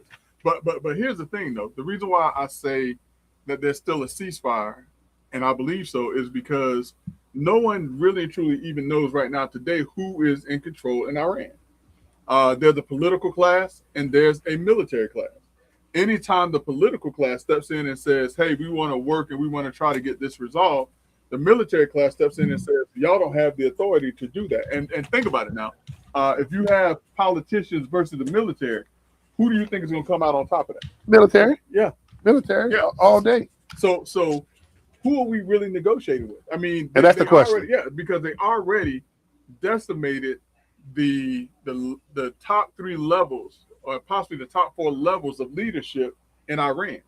So now we're talking to people that we really don't have any intel on because they were so far down the chain that nobody was paying them any attention. And we've not seen or heard from yet the new leader. Whoever that is. Yeah. Yeah, because you're talking about Khomeini's Son. older son. Yeah. Right, and that they put into power, and no one has heard, like you said, a word from him. So no one really knows who they're talking to and who really has control right now. And so Greg, and I'm gonna ask you if you can go ahead and look into your crystal ball. Yeah. So where are we at right now? I mean, you say there still is a ceasefire in place. Yeah. We've seen the straits open and close like a revolving door. Yeah. Or threat to open. Yeah. Really and truly, it's never really open. Okay. That's the thing. It's never really open. We keep hearing, Trump said a couple of weeks ago, hey, they gave us a gift. They let some shit through. It's going to be more. The Straits of Hormuz is going to be open. If they don't open the straits, we're going to destroy their power grid. We're going to destroy their bridges. But yet still here we are still with U.S. vessels and other vessels that are stuck waiting to get through the Straits of Hormuz. So at some point in time, what's those saying, we're going to either have to barbecue or mildew. And I hate to put it in such remedial terms, but that's what it boils down to. Who's going to barbecue? Who's going to build? So the other interesting thing, and I'd like to hear you and Doc's response to this. The Straits provides 20% of the world's oil, and right now we see the crunch of that 20% being constricted. So where are we getting our energy sources from around the rest of the world? I mean, Doc, I know you may have some idea, but if this is taking place right now, where are we getting, the rest of our resources from? Well, the U.S. is actually energy independent. We don't need to import oil. People don't realize that.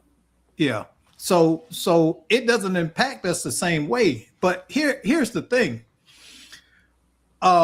Because we tend to dominate the oil market, places like Iran and the Middle East and China and Russia are trying to outflank us by reduction of reliance on oil. Right now, China for manufacturing is 75 to 100% dependent on oil imports. So that makes them vulnerable right there. But think about this. They have ramped up their solar energy industry and their EV industry.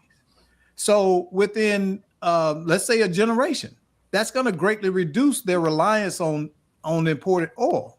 So what's going to happen? Since you don't need a commodity, what? The value of it is going to go down. But here's the thing, though. No matter how many electric cars you produce or the volume of electric cars you produce, you still need natural gas in order to run these plants. Well, if you somehow make solar standard enough, you won't. Okay. Not the same scale of. I'm not saying that oil is going to go away. That's not what I'm saying.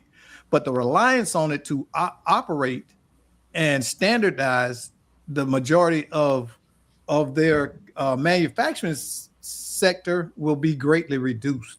I'm gonna let you depend on that solar power, Doc. I'm gonna let you do that. Well, I tell you what, I live out here, and my neighbors are paying $650 a month for the electricity. Last month, I paid $69. You have solar panels? Yes. I'm gonna let you depend on that solar panel, man. Hey, and I gotta back Doc up. Doc, I think I've had mine now for what a few years. Yeah, about 2 years. And it is incredible, man. So you use zero electricity. No, it don't work that way. Y'all ain't got to get upset. Just ask a question. Let me answer his question. Do you use Okay. No, I don't use zero electricity, but whereas I used to pay somewhere in the neighborhood of about $430, $450 a month, now I'm paying $36 or $56. How much your electric bill? I say, well, I used to pay $430. So you don't have so that your electric bill is $36.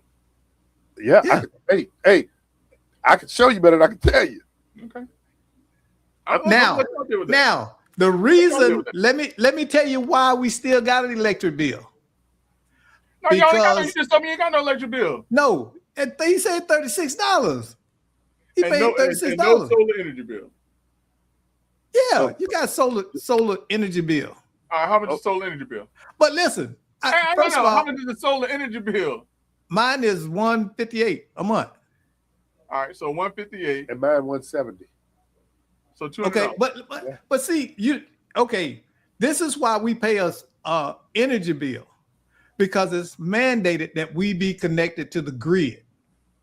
That's the only reason we paying these utility companies, because in Florida they make you pay them. So wait, now hold on, wait, because this is my understanding. This is my understanding, and this is what has always pushed me away from the solar thing.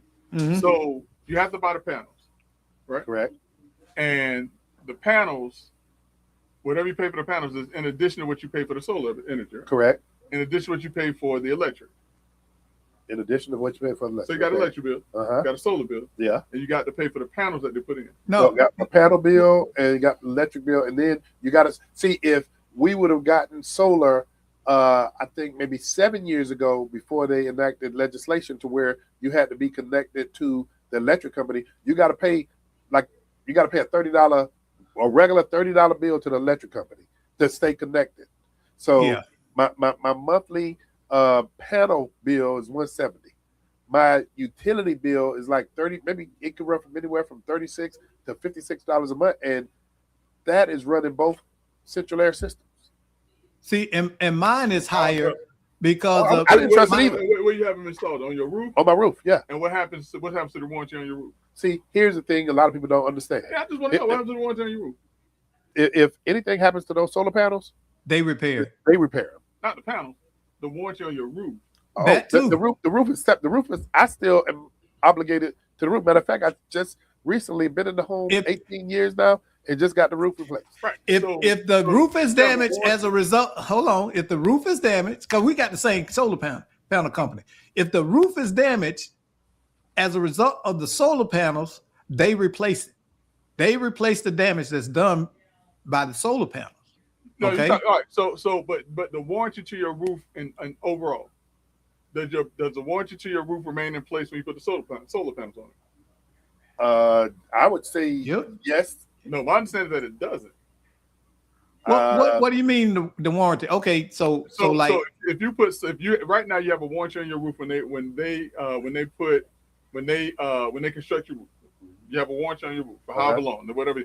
If you put solar panels on the roof, you said does it void your warranty? Yeah. No, it didn't void mine. But let me tell you the problem with that for me now. What? I have a tile roof. Oh, see, you got a different. See, we what do you call it? Well, you don't even have to put it on the roof. Huh? You don't have to put it on the roof.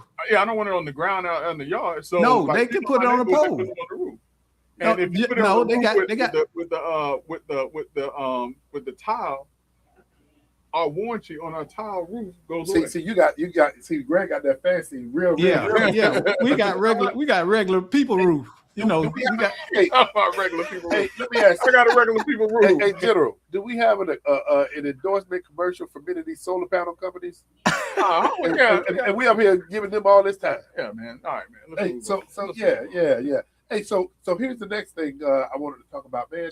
And I never really paid this much attention to it, but Greg, have you been keeping up? I mean, every news cycle is talking about approval ratings right now. Yeah. And listen, it's tied to what we're talking about. We're talking about gas prices. Yeah. We're talking about the energy prices, because gas and energy prices are two different things. We're talking about food prices. We're talking about the travel expenses with the airlines. We're also, in addition to those things, we're talking about cost of living, inflation, and different things like that. And so when all these things are happening and are tied in together, people look at who's in charge. And in much the same way when Joe Biden was in charge, and I would walk through the stores and I said listen, the difference is when I walk into the stores right now, they're actually products on the shelves. On the shelves, yeah. They're actually products on the shelves. When Joe Biden was in office during that time period, when the trucks weren't coming through, different things like that, I would walk into grocery stores and shelves were empty. So let me say that there is a difference. Yeah. When gas prices were at the level that they are right now under Joe Biden's administration, you walk into the store, shelves are empty. You walk into the stores, yes, gas prices are high. Food prices have somewhat normalized. I'm not going to take it completely away, but people are feeling the crunch from these gas prices, and because of that, Trump's approval rating right now is at the lowest level. I don't want to say that it has ever been, but I mean, right now, 62% of Americans disapprove of the work that Donald Trump is doing. I mean, and that is a significant number of Americans. So the next question you'd be asking is, what does that spell for Republicans? That's the question I'm going to ask you. Let me interview you for a minute. But here's the hook, and here's what I want you to really take into. The regular cycle, I mean, is backed up by data over history that oftentimes the existing sitting president always sees a shift in Congress, particularly the House, when you talk about who's in control. So that is a cycle that normally would take place anyway. I hear you. I mean, I hear you. Historically. I hear you. But when you have a president who said that I'm going to do this with the economy, this with the I economy, give that to you. You have members of Congress who have supported him and gotten behind him. He touted the big, beautiful bill that was supposed to, do miraculous things for everyday Americans. And these politicians have got behind him and believe in this. When it comes time for their midterms, I guarantee you they were not banking on this being a cyclical event. I agree with you with all of these other things that are taking place. And with this war that's taking place, people pushing back on that, and this is going to be, when was that last midterm when Trump, before he got into office, and Trump was endorsing all of these individuals, and so everyone thought that it was going to be the red wave.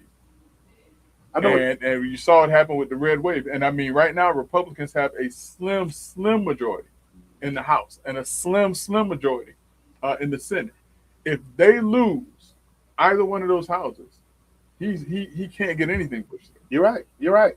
And he's acting as if he's not seeing or reading the tea leaves. It's not about, going out and pounding your chest and all of these things right now. It's about looking 2 years from now, can I continue to do these things? And right now, he's not going to be able to do anything. So here's something else that Greg, I'd like to hear what your perspective is on this. Supreme Court just recently made a ruling regarding, and I think it directly impacts the Voting Rights Act of 64, yeah. So compounded with that, and you see what's taking place around the country with, normally it would take place during a regular 10-year census cycle, and it's taking place early where you're looking at redistricting. Yeah. Well, listen, I think that I think what we're seeing is, and I'm a bit surprised by this because it seems as if Democrats aren't doing a whole lot to shoot themselves in the foot right now. I mean, their message is not the message that is pushing other, moderate Democrats away from them, because part of the issue was, and part of the problem was when Biden was in office and the Democrats were in control, they wanted to push down our throats certain agendas. Yeah. We're not seeing them. Think about it. We're not seeing that agenda that they were pushing when Biden was in office. What they're pushing is right now is energy prices. What they're pushing is right now, your voter rights. What they're pushing is now is, what does the economy look like? They're talking what everyday Americans want to hear. Whereas before they were talking about stuff where it's like, they don't speak for me. Yeah. They don't speak for me. And so that's where I see a problem for Republicans, where I think that Republicans could have ruled the day had Trump kind of held his powder on this Iran thing. I think that Republicans probably would have had a fighting chance to get out of this. Now, listen, we have, what is this? This is April. No, I'm sorry, this is May. We have 5 or 6 months until the midterms. Yeah. So a lot can happen between now and then. But if things continue the way that they are, if things don't turn in the next, I don't even want to say 2 to 3 months, in the next 1 to 2 months, Republicans are going to have a tough road to hoe. That's a farming term. I don't want y'all to think I'm saying nothing else. They're going to have a tough road to hoe trying to get through the midterms without getting slaughtered in the midterms. Well, I tell you what, we'll definitely be talking about whatever happens. Yeah, we got to talk about it. Definitely be talking about whatever happens. Hey, so great. Let me move us on, man. And looking at Florida politics. Listen, before we get there, I want to take a pause just for a moment. Okay. And the reason why I want to take a pause is because I think that this is just as good a place as any to talk about Justice James Oh E.C. man, Perry. incredible. Before we get to Florida politics, we're going to be talking about some heavy hitters, and we mentioned that we're talking about a heavy hitter that was in the studio last week that was beyond impressive. Hey, and I don't Beyond know. impressive. I don't know if Doc Polite has any of those nuggets with Justice Perry. If you do, cue us. But Greg, go back to talking about Justice Perry, man. That interview you did, man, that was. Well, listen, I can tell the story. No, I didn't get a chance to tell it because he was. I mean, the stuff that he was talking about, it just was gripping. And so I told you before he actually came to the studio, I was like, indirectly, the reason that I'm known as the general is because of Justice Perry. Now, listen, Justice Perry's like, I don't even remember you. And I was like, listen, Judge, I met you when I was a baby lawyer. I think I was out 2-3 years at the time when I met him, and I was in front of him. And I was in a very contentious case. I mean, a very contentious case. And the attorney on the other side, I didn't like him, and he didn't like me. And it was obvious because we argued about everything, as good attorneys do. And so there was one day, when they have this thing called discovery. And, we're supposed to share information and all of this other stuff. And it's legit. We're supposed to give the other side information, but they're supposed to give us information. We're supposed to evaluate the case based on information, based on discovery rules. And so I had a client, a large client, and I'm not talking about some rinky-dink mom and pop shop. This was the second or third largest assisted living facility company in the country. It's a huge facility. And this particular client, there had been an incident that happened at one of the facilities, and so there were some documents that they were trying to get to. And so my client was like, "Oh, we don't have the documents. We don't have the documents." Come to find out, similar to Joe Biden, the documents were in the garage of the former director of the facility in Wilmington, North Carolina. Man. So we didn't know this, but apparently the facility had told him that he could remove those documents when he should not. Those documents should have remained there because they were the property of the facility. But because of what had happened, he took those documents and it came out. Some kind of way this attorney found this out. So he drags me in front of a judge, and he's like, "Judge, I've asked for this stuff, and we found out that this stuff is in a garage in North Carolina. Judge, this is ridiculous." Outside the 10 law school. He gonna just put it in the middle of my story. I'm sorry about that. So this thing that was won't do sometime. That's all good. So he has me in front of a judge, and we're going back, and he's like, all right, well, Mr. Jackson, well, why don't you have it? And I'm trying to, I'm standing there trying to argue for my client, and there's no argument. Yeah. And I see him looking at me. You remember you told me that too, Yeah, man. yeah, and he's looking at me like, Okay, it's coming. now. It's Yeah, coming. come on. So before Judge Perry lays into me, the other attorney, who I don't like, and he don't like me, he says, "But Judge, it's not Mr. Jackson's fault. This is his client's fault because they didn't even tell Mr. Jackson that these documents existed. So if you're going to sanction anybody, don't sanction Mr. Jackson. Sanction him. Sanction his clients." So I'm like, God, what? Why is this guy coming to my defense? Yeah. So after the hearing, and the judge like, "Okay, I agree with that," and he sanctioned my client. He legitimately sanctioned him. And we had to fly out to Wilmington, North Carolina to get the documents, do depositions, also, but that aside. So the attorney, he says, "Hey, listen," he said, "do you have time for coffee real quick after the hearing?" So I was like, "Yeah, I got time." So we go and we sit down, and I'm a young lawyer. So he's like, "How long you been practicing?" I said, 3 years, 2 years, 3 years. He's like, "Really?" He's like, "I thought you been practicing for like 10 years. Because he was a 15-year lawyer at the time. He's like, "Man, the way you put the arguments together," he's like, "I thought you've been doing this for a long time." So he said, let me give you some advice. He said, in this profession, clients come and go, but it's your reputation within this community that's going to sustain you in the years to come. And when he said that, I was like, that's wisdom. Yeah. And I appreciated him for that. And from that day forward, me and this guy became friends. And so anytime we would have depositions, because back in the old days, we flew out everywhere. And so anytime we had out-of-state depositions for this case, we would like coordinate, "Hey, what hotel you staying at? Hey, let's go meet up for dinner," and all sorts of stuff. And we became friends. So the case settles. We get tagged. But it's a settlement. So it's agreed. This is what we're going to pay. And so I hadn't spoken to this guy for like a year, maybe 2 years, maybe a year and a half. And so I called him one day just to check up on him. "Hey, man, just go and check up on you. I hadn't spoken to you in a while." And I heard it in his voice the minute he answered the phone. And I was like, "Hey, how things are?" He was like, "Man, it's not going good." And I was like, "What's going on?" And he had 6 kids. Yeah. "Yeah, my wife asked me for a divorce." And I'm like, "Really?" I said, "I tell you what." I said, what you know? I said, "Drop everything.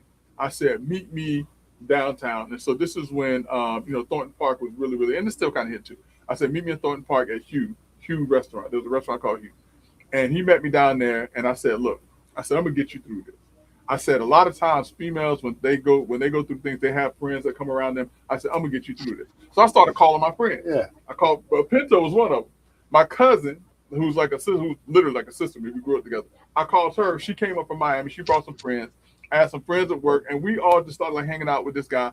And for the whole summer, this was the summer that will never be forgotten. Me and my cousin were talking about it just this weekend, as a matter of fact, because we'll never forget this summer. This summer was so crazy, Doc, that it was me, this lawyer, and he's a white lawyer. I ain't gonna mention no names, because when you talk about statute of limitations, they run. Statute of limitations, they run. We literally, let me tell you what we did. We had one of our friends who was another lawyer who had just bought a house. And so it was like, hey, you go out of town, leave the key for us so we can come to your house. Oh, yeah, I'll leave the key for you. So we get to his house, there's no key.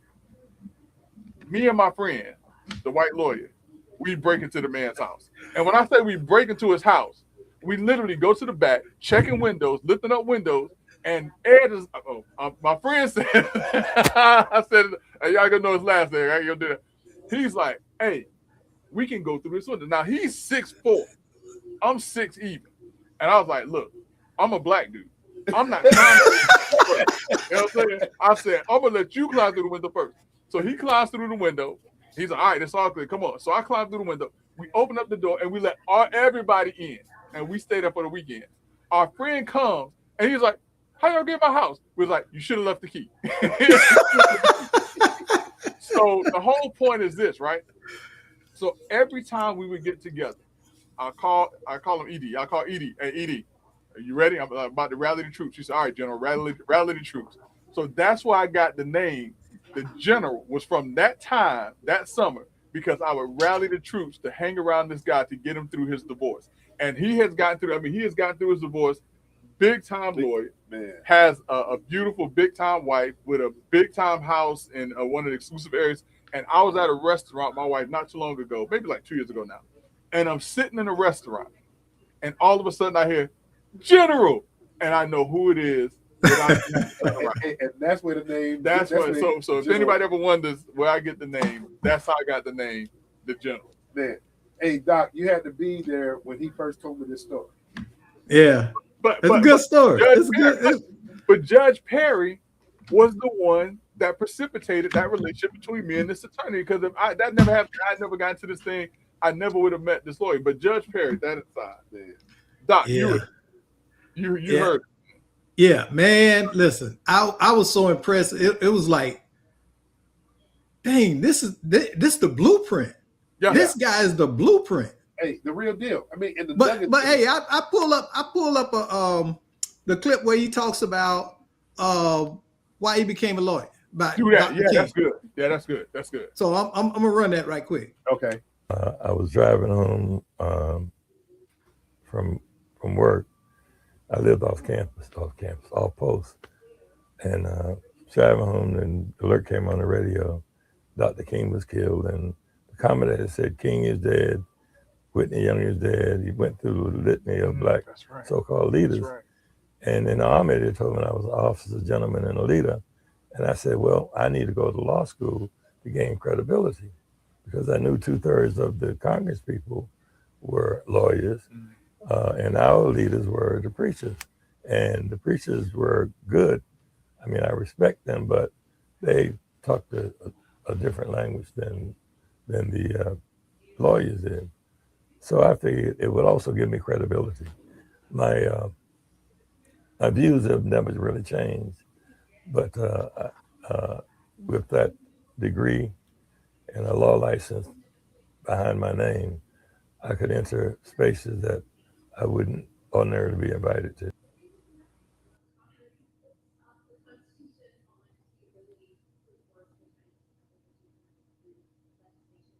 King was killed is the night I decided to attend law school. Wow. I was driving home. Notice, like in business and industry, I read an article where it said that 7% of all CEOs had law degrees. And I was like, listen, I want to do that. And he's right. There are rooms that you can get into as an attorney that you can't get into but for Yeah. that those letters behind your name. Greg, when I was sitting there watching you, this was supposed to be an interview regarding his book. Mm-hmm. This turned into a bio, man. Yeah. I mean, and just to be in the room when he was talking about needing credibility and the fact that a law degree would be able to put him in spaces and places that. Listen, I'm gonna tell you the most amazing story to me, and Doc, I don't know if you had this one up. The most amazing story to me was what happened when he went to Georgia, and it was 50 African American students. No, Yeah. I didn't cue that one up. Yeah. Go ahead. Talk about that one, Greg. Because I'd never heard the story before. Yeah, how it doubled. And there were so he said in South Carolina, I think that there were 3 black lawyers. In Georgia, there were 24 black lawyers in Georgia when he went to go take the Georgia bar.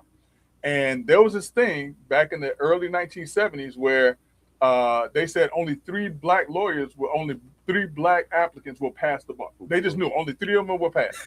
And so 50 black students, law students, took the Georgia bar that year when he took the Georgia bar. All 50 failed. Now, remind you, Justice Perry went to Columbia University, so he's a sharp guy, and everyone else, I'm sure, was sharp individuals. And so there was no reason other than a system in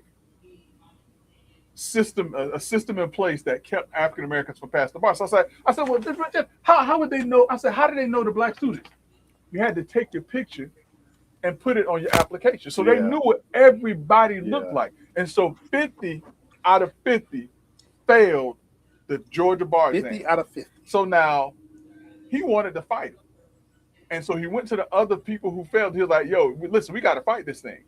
And 16, no one wanted to fight it. Yeah, Nobody wants to fight. So he actually filed a lawsuit, a federal lawsuit against the Georgia bar.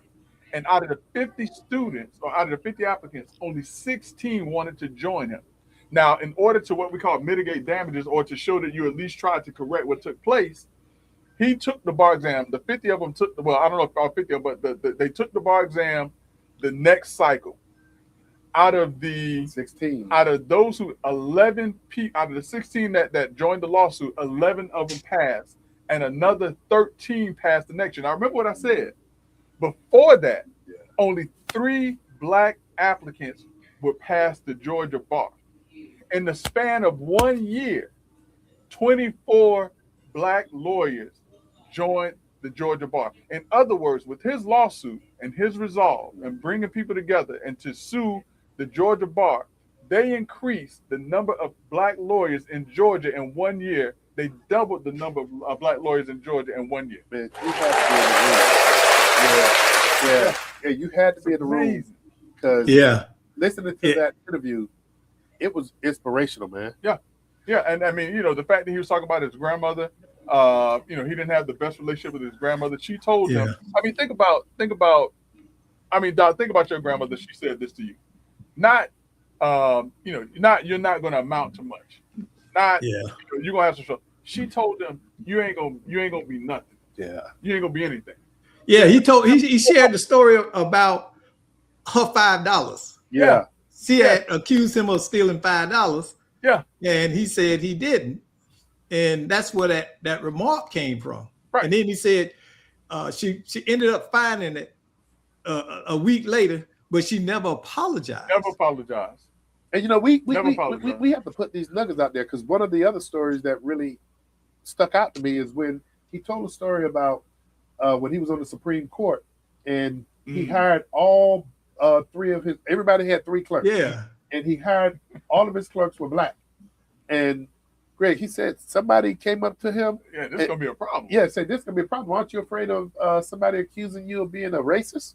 And he said the other Supreme Court justices got all white clerks. Yeah. They don't call them racist. Right.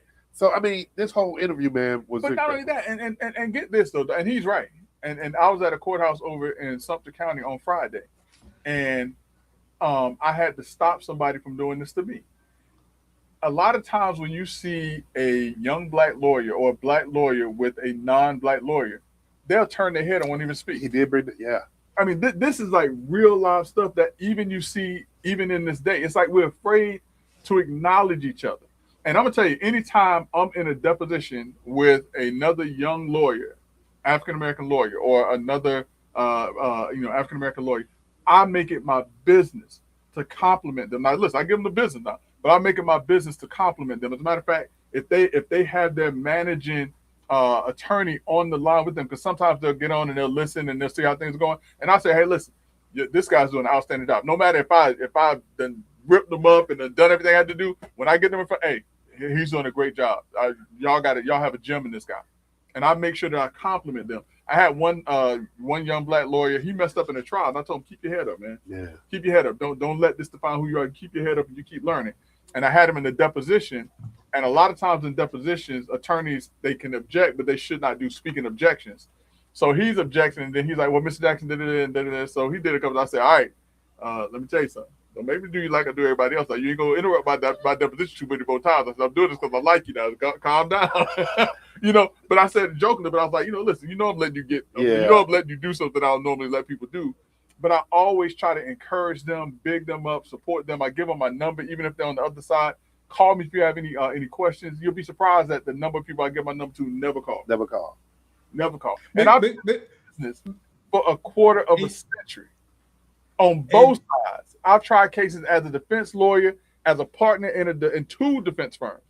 I've tried cases in a plaintiff's firm, one of the largest personal injury firms in the country. I've been in government, trying and taking cases.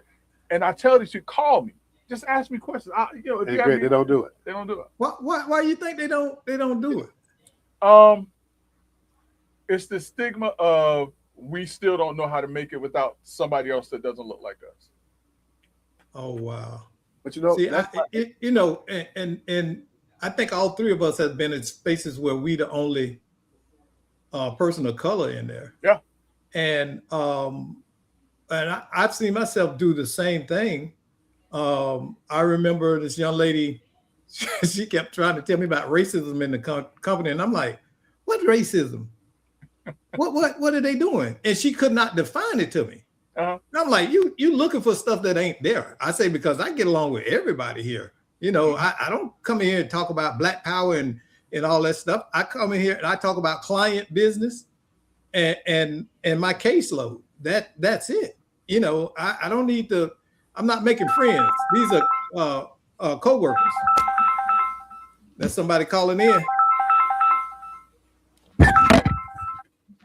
Yeah, hey, Let's Talk Nation. Who do we have on the line with us? Oh, I'll be still on the radio. Go ahead. I'll talk later, bro. What the heck? I know. Hey, man, they're calling a quiet storm. Yeah. What are you talking about?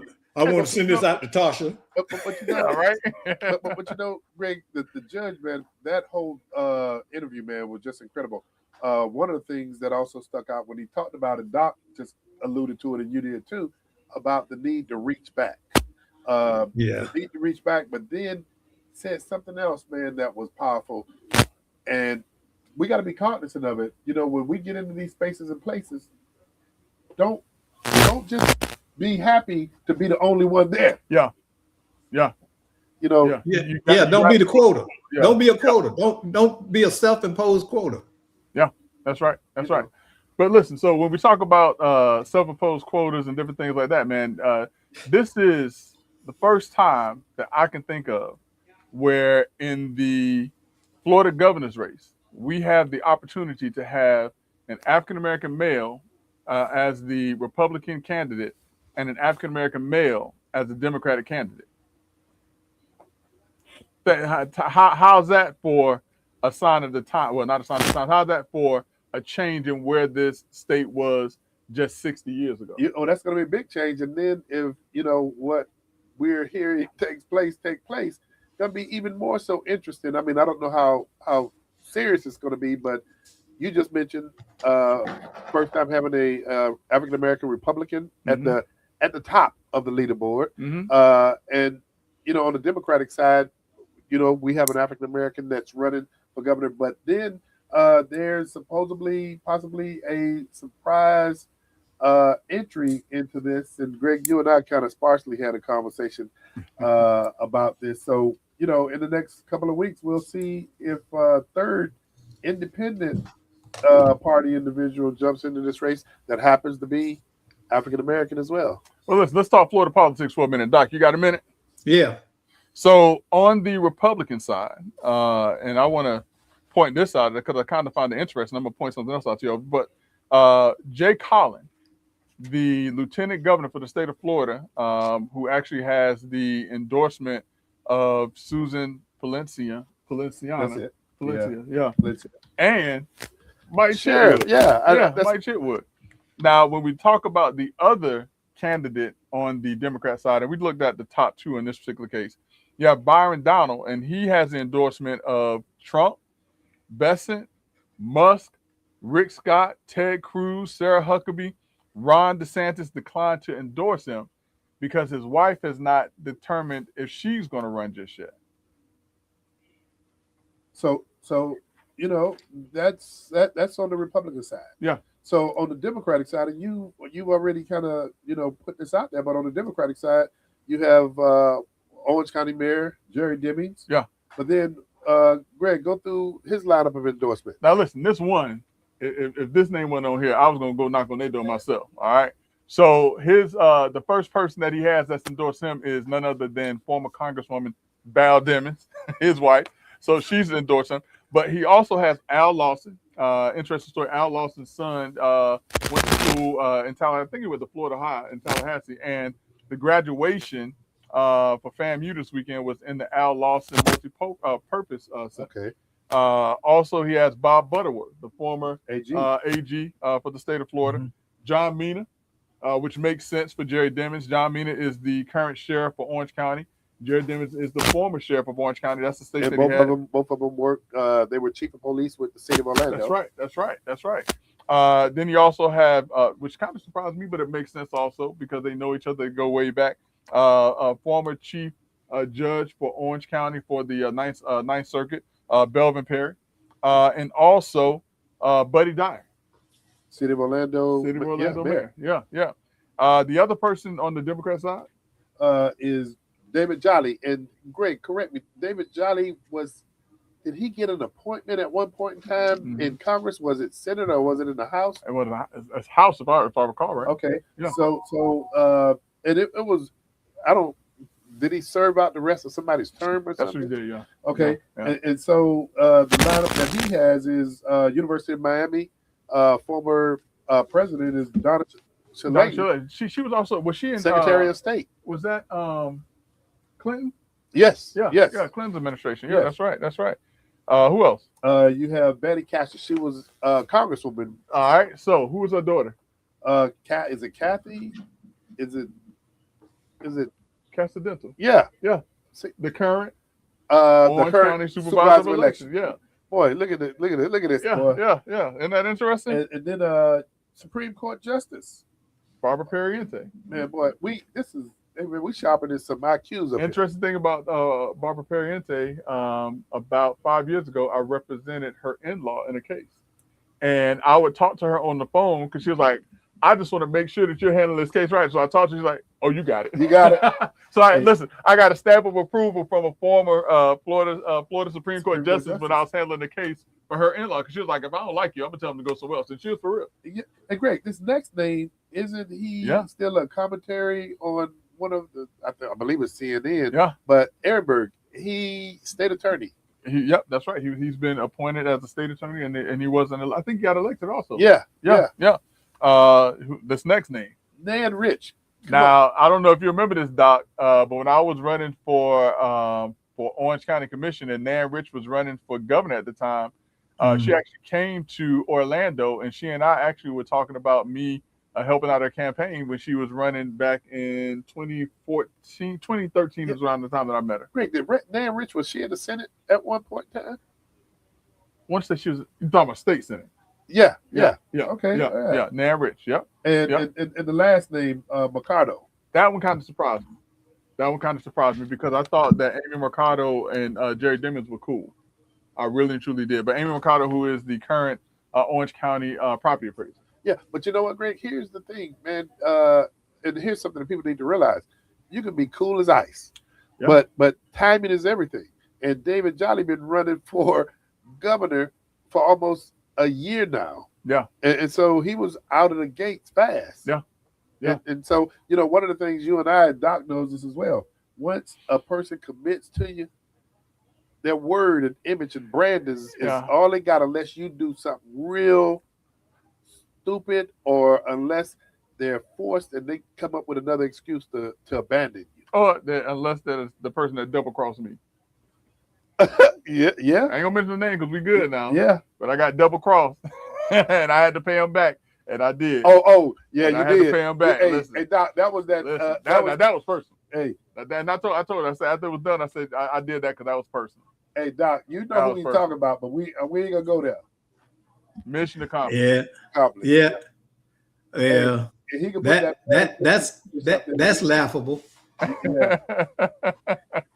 Hey, so Donald's has a 54% of and Greg, elaborate on that. The GOP. So the GOP voters. Uh-huh. So right now, the GOP voters saying that if they had to select their candidate right now, that Brian Donald would be their guy by 54%. Well, because I mean, we just listed the top two for both parties. The Democratic slate is a little bit shorter. I want to say it's only 6 candidates, maybe 4 candidates on the Democrat side. I think I counted 16 that are running on the Republican side. Oh, okay. So, for him to have 54% with 16 names on the board, it's saying a lot. And a lot of the headlines, I mean, that you see, if it was held today, they talk about a landslide. Yeah. So, Greg, with that being the case, and I'm gonna hit you with a twofer. Yeah. Can this translate into a November win? And then I'm not really asking you this in a serious tone, but the next question is, how can Democrats prevail? I'm gonna tell you, if the economy remains the way that it is, and these Democrats that are running for governor are smart and they tie everything that's happening right now to the Republican candidate, I think that they may get a groundswell of support that goes their way. Yeah. If things continue the way that they are, I think that Democrats are sitting back saying this is our chance, and they're right. So listen, what's happening right now, this can have an effect not just in the House and the Senate.